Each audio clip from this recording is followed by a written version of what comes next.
انوکھا شاہکار۔ کسی ملک میں ایک نیک اور رحم دل بادشاہ حکومت کرتا تھا۔ وہ اپنی رعایا پر بڑا مہربان تھا۔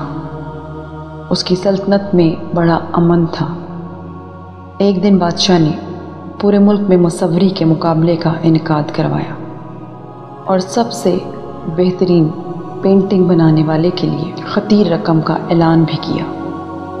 اس مقابلے میں شریک تمام مصور ایک بات سے پریشان تھے کہ اس مقابلے میں حصہ لینے والے مصوروں کو بادشاہ کی تصویر بنانا تھی، اور بادشاہ ایک حادثے میں اپنی ایک آنکھ اور ایک ٹانگ سے محروم ہو چکا تھا۔ سارے ہی مصور یہ سوچ رہے تھے کہ وہ اپنے اس ہر دل عزیز بادشاہ کی پینٹنگ کیسے بنائیں، جبکہ اس کی ایک آنکھ اور ایک ٹانگ ہی نہیں۔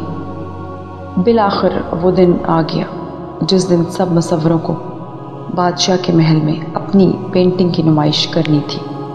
سب مصوروں نے اپنی سے پوری کوشش کی تھی کہ بادشاہ کی تصویر کو خوبصورت انداز میں پینٹ کریں، لیکن ایک مصور کی پینٹنگ نے سب کو حیران کر دیا۔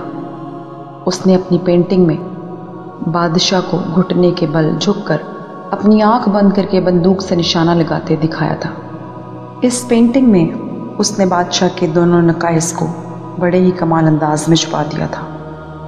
بادشاہ کے دربار میں ہر شخص خوش تھا اور تالیوں کے ساتھ اس مصور کی ذہانت اور فن کی داد دے رہا تھا۔ اس مصور کو بادشاہ کی طرف سے بڑے انعام اور اکرام سے نوازا گیا۔ پیارے بھائیوں اور بہنوں، دوسروں کے عیب ڈھونڈنا بہت آسان ہے، لیکن کسی کے عیب کو چھپانا ایک فن ہے۔ ہمارے عیب وہی چھپا سکتا ہے جو ہم سے محبت کرتا ہے، اور جو ہم سے محبت نہیں کرتا وہ ہمارے عیب ڈھونڈ ڈھونڈ کر لوگوں کے سامنے لاتا ہے۔